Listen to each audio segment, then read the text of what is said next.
اعوذ باللہ من الشیطان الرجیم بسم اللہ الرحمن الرحیم الحمد للہ الذی لا یبلغ مدحتہ القائلون والصلاة والسلام علی شرف الانبیاء والمرسلین وعلی آلہ الطیبین الطاہرین اما بعد فقد قال اللہ تبارک وتعالی فی کتابہ الکریم وقولہ الحق بسم اللہ الرحمن الرحیم ان الدین عند اللہ الاسلام صدق اللہ العلی العظیم۔ السلام علیکم ورحمۃ اللہ وبرکاتہ۔ محترم ناظرین و محترم سامعین، آج کا روز بےحد غم انگیز روز ہے۔ آج کی مصیبت دل گداز اور دل سوز مصیبت ہے۔ آج روز شہادت ہمارے 8ویں امام علی ابن موسیٰ رضا علیہ السلام ہے۔ میں تمام مومنین کو آپ کی شہادت کی مناسبت سے تعزیت پیش کرتا ہوں، خصوصاً اپنے زمانے کے امام کی خدمت میں تعزیت پیش کرتا ہوں۔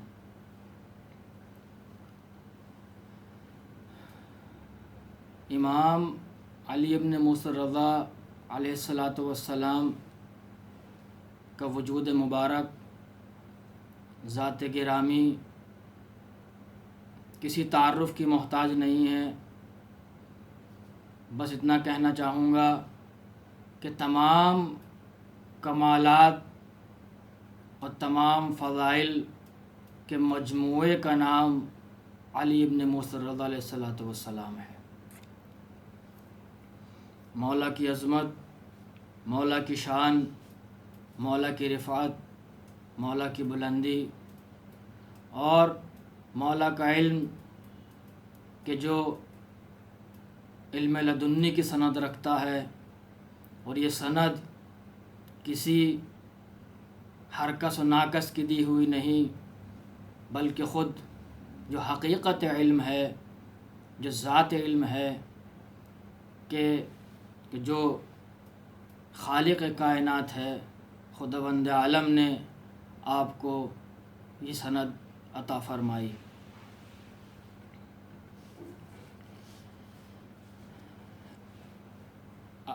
آج میں امام رضا علیہ السلام کے حوالے سے، کیونکہ ان کی شہادت کا روز ہے، تو بہرحال میں کچھ فضائل اور مصائب کے عنوان سے عرض کرنا چاہوں گا۔ آپ کی عمر تقریباً 50 سالہ ہوئی کہ جس میں 20 سالہ مدت امامت رہی، اور مختلف حکمراں کا سامنا کیا آپ نے اپنی پوری حیات میں، اور جو آخری حاکم رہا آپ کی حیات میں کہ جس نے آپ کو زہر کے ذریعے شہید کیا، مامون رشید تھا۔ مختلف روایات، مختلف احادیث، مختلف اقوال اور مختلف موضوعات پر اخلاقیات میں یا فقہ میں، علم کلام میں، گویا تمام علوم میں مختلف طرح سے آپ سے احادیث اور روایات موجود ہیں اور پائی جاتی ہیں، اور ان احادیث سے پورا عالم اسلام آج تک مستفید ہو رہا ہے، اور تا قیام قیامت مستفید ہوتا رہے گا۔ آپ ارشاد فرماتے ہیں، کسی نے آپ سے سوال کیا کہ اس طرح سے ہے وہ حدیث کہ جو آپ سے نقل ہے کہ سئل الرضا علیہ السلام عن حد التوکل فقال علیہ السلام ان لا تخاف احدا الا اللہ۔ آپ سے کسی نے سوال کیا کہ ابن رسول اللہ، یہ بتائیے کہ توکل کی حقیقت کیا ہے، توکل کسے کہتے ہیں، توکل کی حد کیا ہے؟ تو آپ نے ارشاد فرمایا کہ تو کسی سے نہ ڈر سوائے خدا کے۔ اگر تجھے اللہ پر توکل ہے اور تو توکل کی حقیقت سے آشنا ہونا چاہتا ہے، تو حقیقت جو ہے توکل کی یہ ہے کہ تو صرف و صرف خوف الہی کو اپنے دل میں جگا دے. خوف الہی کے علاوہ تیرے دل میں کسی اور کا خوف نہ آنے پائے. اگر کسی اور کا خوف تیرے دل میں آ گیا تو نے خدا کے مقابل میں اسے کھڑا کر دیا، اور تجھے اللہ پر توکل نہیں، بس زبانی دعویٰ ہے. اگر حقیقت میں اگر تو یہ کہتا ہے اللہ پر توکل ہے تو کسی اور کا خوف تیرے دل میں ذرہ برابر نہ ہونا چاہیے.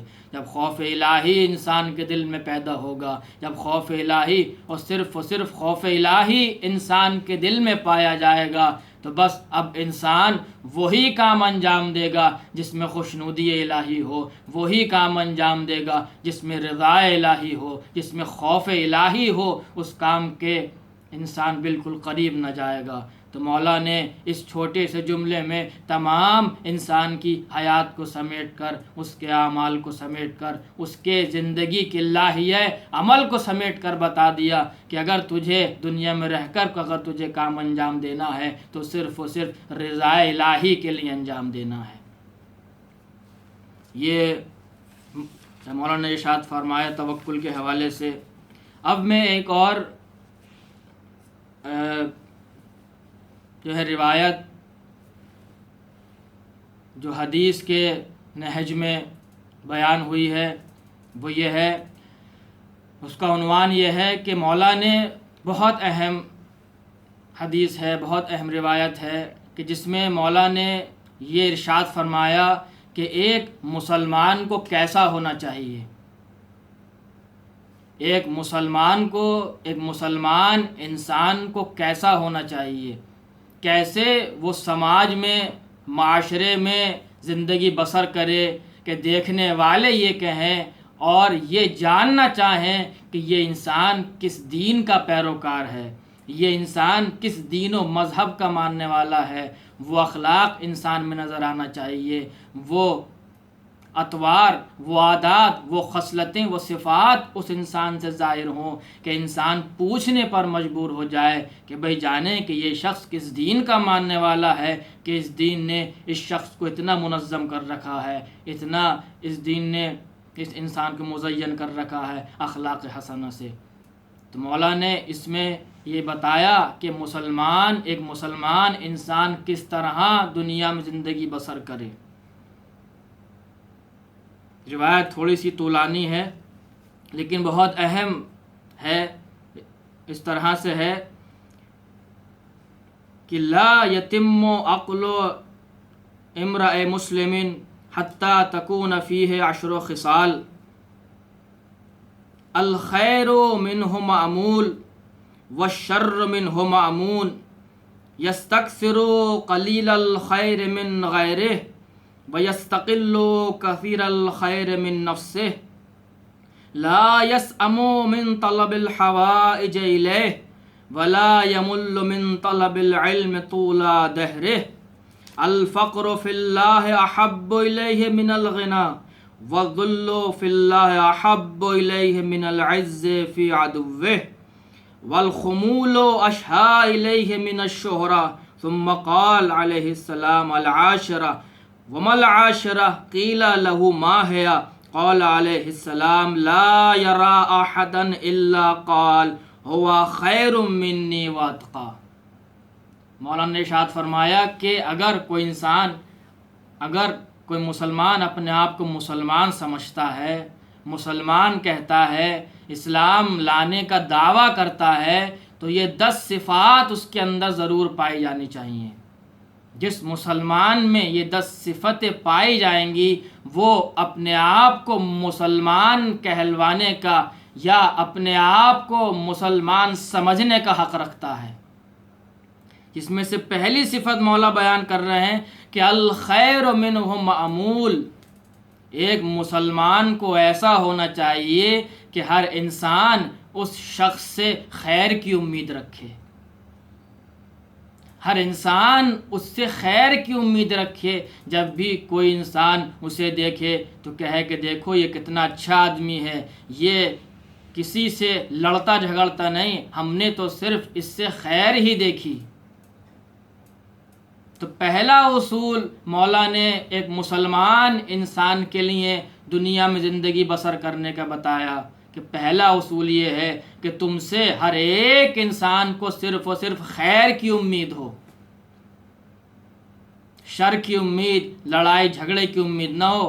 کوئی دیکھ کر یہ نہ کہے کہ دیکھو فلاں صاحب آ گئے اب جھگڑا شروع ہو جائے گا، فلاں صاحب آ گئے اب غیبت شروع ہو جائے گی، فلاں صاحب آ گئے اب فتنہ و فساد شروع ہو جائے گا۔ نہیں، جب بھی کوئی ایک مسلمان انسان کو دیکھے تو فوراً اس کے ذہن میں یہ تصور جائے کہ الخیر منہ معمول، ہم نے صرف اس سے خیر دیکھی۔ دوسری صفت، دوسرا اصول امام نے مسلمان انسان کو زندگی گزارنے کا بتایا، وہ یہ ہے کہ وَالشَّرُّ مِنْهُ مَأْمُونٌ، دوسرے انسان اس کے شر سے محفوظ رہیں، یعنی اس کی ذات سے کسی کو اذیت نہ پہنچے، نہ اس کے وجود سے کسی کو اذیت پہنچے، نہ اس کی باتوں سے کسی کو اذیت پہنچے۔ عزیزان گرامی، یہ باتیں انسان کو عمل سے زیادہ اذیت پہنچانے والی ہوتی ہیں۔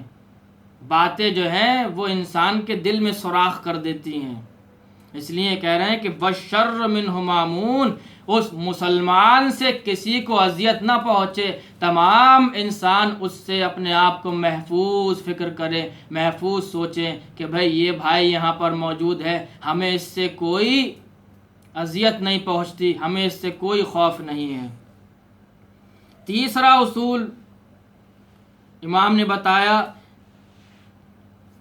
کہ یستکثر قلیل الخیر من غیرہ، ایک مسلمان انسان کو ایسا ہونا چاہیے کہ اگر اس مسلمان انسان کے حق میں کوئی تھوڑی سی ہی خیر کیوں نہ کرے، تھوڑی سی ہی نیکی کیوں نہ کرے، تھوڑا سا ہی احسان کیوں نہ کرے اس کے حق میں، لیکن اس مسلمان انسان کو اس تھوڑے سے، اس قلیل احسان کو، اس قلیل نیکی کو بڑا سمجھنا چاہیے، اس کے تھوڑے سے احسان کو بڑا احسان سمجھے، اس کی تھوڑی سی مدد کو، تھوڑی سی دلجوئی کو بڑا سمجھے، احسان فراموش نہ ہو۔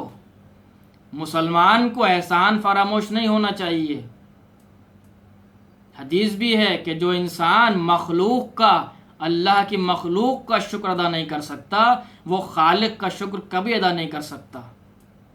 شکر کرنے کا دعویٰ ضرور کرتا ہے، شکر الہی کے سجدے ضرور بجا لاتا ہے، لیکن جب کسی انسان نے اس کے حق میں نیکی کی تو اب اس کو شرم آتی ہے اس سے کہ اس کا شکریہ ادا کرے۔ نہیں، اسلام کا اصول یہ نہیں ہے، مسلمان ہونے کا اصول یہ نہیں ہے۔ مولا کہہ رہے ہیں کہ ایک مسلمان کو ایسا ہونا چاہیے کہ اگر کسی نے اس کے حق میں تھوڑی سی نیکی احسان کیوں نہ کیا ہو، وہ اس کو بڑا سمجھے۔ بڑا سمجھنے کا مطلب یہ ہے کہ اس کا خیال رکھے، اس کی عزت و احترام کرے، اس کو سمجھے کہ اس نے ہمیں سمجھا، ہماری مدد کی۔ چوتھا اصول امام نے ارشاد فرمایا وَيَسْتَقِلُّ كَثِيرَ الْخَيْرِ مِن نَفْسِهِ۔ اس سے پہلا والا اصول کیا تھا کہ اگر کسی نے مسلمان انسان کے حق میں نیکی کی، احسان کیا تو وہ اس کو بڑا سمجھے۔ دوسرا کیا ہے کہ اگر وہ خود، یعنی اگر وہ مسلمان انسان خود کسی کے حق میں احسان کرتا ہے، نیکی کرتا ہے، تو وہ اس کو تھوڑا سمجھے۔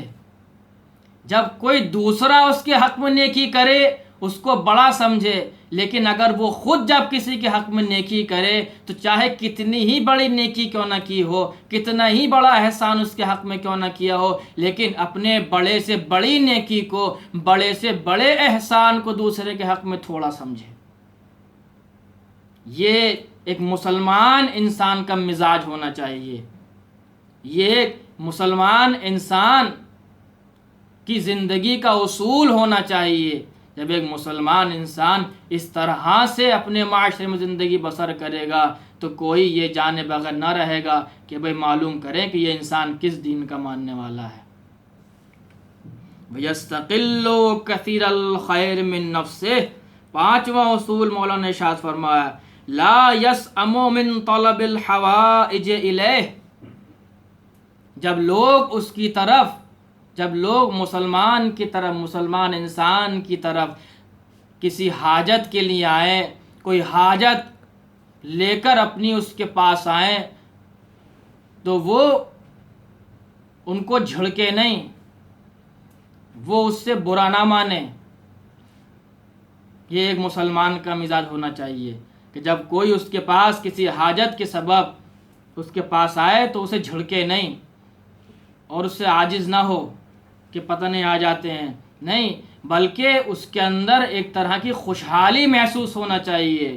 ائمہ معصومین علیہ السلام سے حدیث ہے، آپ ارشاد فرماتے ہیں کہ اگر کسی شخص کی طرف کوئی کسی حاجت کو لے کر آتا ہے تو وہ شخص کو خوشحال ہونا چاہیے اور اللہ کا شکر ادا کرنا چاہیے کہ اللہ نے مجھے اس قابل بنایا کہ لوگ میرے پاس اپنی حاجت کو لے کر آتے ہیں، اور اللہ نے مجھے اتنی قدرت اور استطاعت دی ہے کہ میں ان کی حاجتوں کو پورا کر جاتا ہوں۔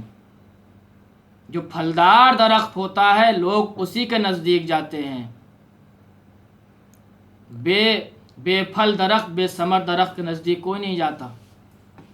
تو مسلمان انسان کو اس میں اپنی عزت سمجھنی چاہیے اور خوشحال ہونا چاہیے کہ اللہ نے ہمیں یہ عزت دی کہ لوگ ہمارے پاس آتے ہیں اپنی حاجتوں کو لے کر، اور ہم ان کی حاجتوں کو اللہ کے کرم و فضل سے پورا کرتے ہیں۔ چھٹا اصول، ولا یمل من طلب العلم طول دہرہ، ایک مسلمان کو یہ ہونا چاہیے، ایک مسلمان انسان کو، کہ وہ علم حاصل کرنے کو اپنی زندگی کا ہم و غم بنا لے۔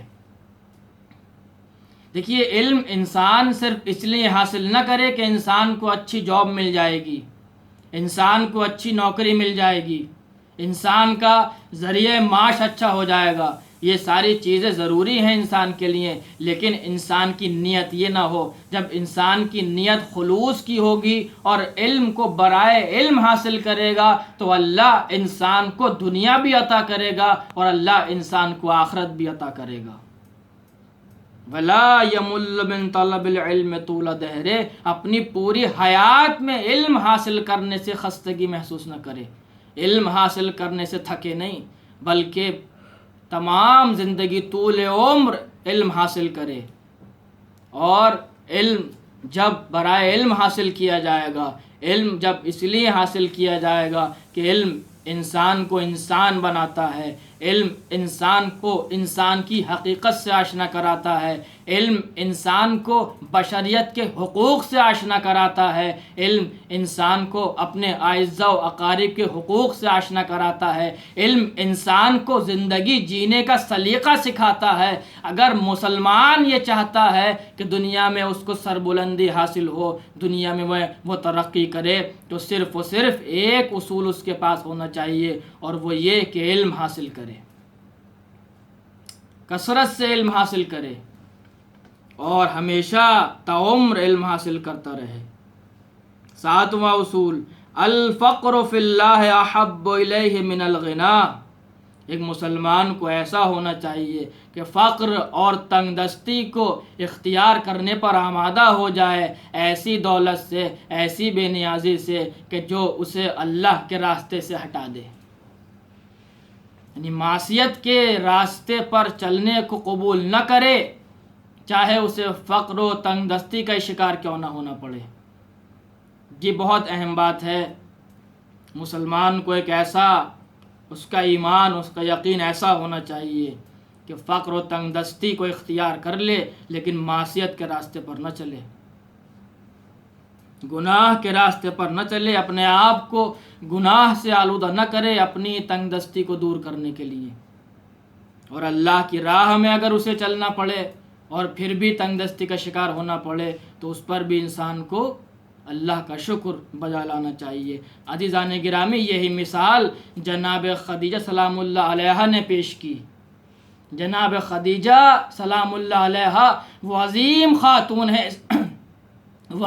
خاتون ہے اسلام کی کہ جنہوں نے اپنی تمام دولت اسلام کے نام کر دی، اسلام کی جڑوں کو مضبوط کرنے کے لیے، اسلام کی بنیادوں کو استحکام پہنچانے کے لیے انہوں نے اپنی تمام دولت اسلام پر نچھاور کر دی کہ اسلام ترویج پائے، دین اسلام جو ہے پھیلے، دین اسلام کو فروغ ملے۔ 8واں اصول جو بتایا وہ یہ ہے کہ وَالذُلُّ فِي اللَّهِ أَحَبُّ إِلَيْهِ مِنَ الْعِزِّ فِي عَدُوِّهِ۔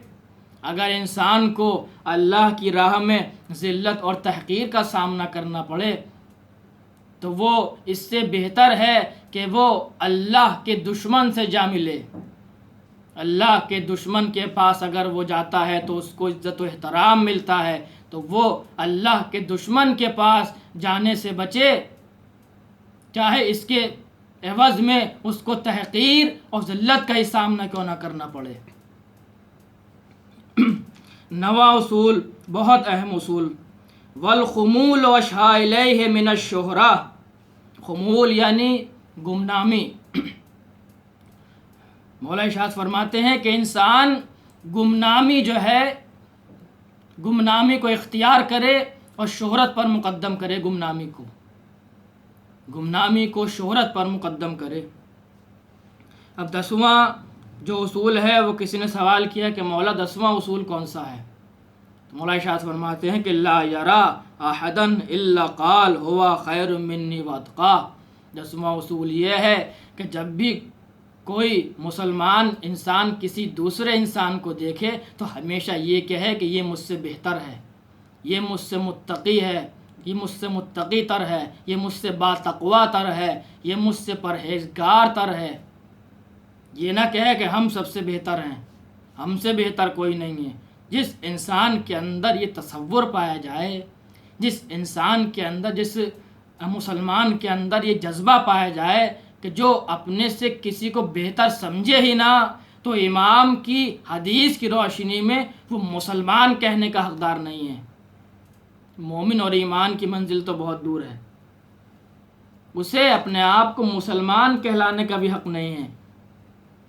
بہت اہم بات ہے۔ مولا کہہ رہے ہیں کہ جب بھی کوئی مسلمان انسان کسی دوسرے انسان کو دیکھے تو یہ کہے کہ یہ مجھ سے بہتر ہے، یہ مجھ سے پرہیزگار تر ہے، یہ مجھ سے باتقوا تر ہے، یہ مجھ سے زیادہ اللہ کے قریب ہے، یہ مجھ سے زیادہ نمازیں پڑھتا ہے، یہ مجھ سے زیادہ روزے رکھتا ہے، یہ مجھ سے زیادہ قرآن کریم کی تلاوت کرتا ہے، یہ مجھ سے زیادہ اپنے اعزاء و اقارب کے حقوق بیان دیتا ہے، یہ مجھ سے زیادہ اپنے ہمسائے کا خیال رکھتا ہے، یہ مجھ سے زیادہ عزاداری کرتا ہے، یہ مجھ سے زیادہ لوگوں کا خیال کرتا ہے، یہ مجھ سے زیادہ بااخلاق ہے۔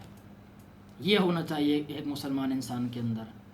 یہ نہیں کہ میں سب سے بڑا ہوں، مجھ سے اچھا کوئی نہیں ہے، میں ہی سب کچھ ہوں، نہیں، یہ فکر غلط ہے اور وہ انسان مسلمان کہلانے کا بھی حقدار نہیں ہے۔ امام کی روایت اس حدیث کی روشنی میں بہت اہم روایت ہے یہ، اس کو جتنا سنا جائے، جتنا پڑھا جائے، جتنا بتایا جائے، ابھی یہ روایت اور تفسیر مانگتی ہے، ابھی یہ حدیث اور تفسیر مانگتی ہے، لیکن ہمارے دامن وقت میں اتنی گنجائش نہیں کہ اس سے زیادہ میں اس روایت پر روشنی ڈال سکوں۔ اب کیونکہ مجھے کچھ جملے مصائب کے بھی عرض کرنا ہے، کیونکہ روز شہادت ہے۔ 8ویں امام کی ذات وہ ذات مقدس ہے، عزیزان گرامی، کہ جب امام کی شہادت کا وقت قریب آیا تو مامون رشید نے امام کو بلایا اور امام کے سامنے بہترین انگور پیش کیے، اور وہ انگور زہر سے آلودہ تھے، وہ انگور پیش کیے گئے، اس کا اصرار بڑھا، امام نے ان انگور کو تناول فرمایا۔ انگوروں کو تناول فرمانے کے بعد امام اپنے گھر تشریف لے گئے۔ اب زہر نے اپنا اثر دکھانا شروع کیا۔ عزیزان گرامی، وہ قاتل زہر، وہ ایسا زہر کہ جس نے امام کا جگر ٹکڑے ٹکڑے کر دیا، اب امام میں بے چینی بڑھتی جاتی ہے، عزیزان گرامی، ایک وقت وہ آیا کہ امام کی روح جسم سے پرواز کر گئی، لیکن امام کو دفن کیا گیا، امام کی تکفین کی گئی، مولا رضا کی تدفین ہوئی، شان و شوقت سے تکفین ہوئی، نماز جنازہ پڑھائی گئی، پرسہ دینے والے آئے، تمام آئے۔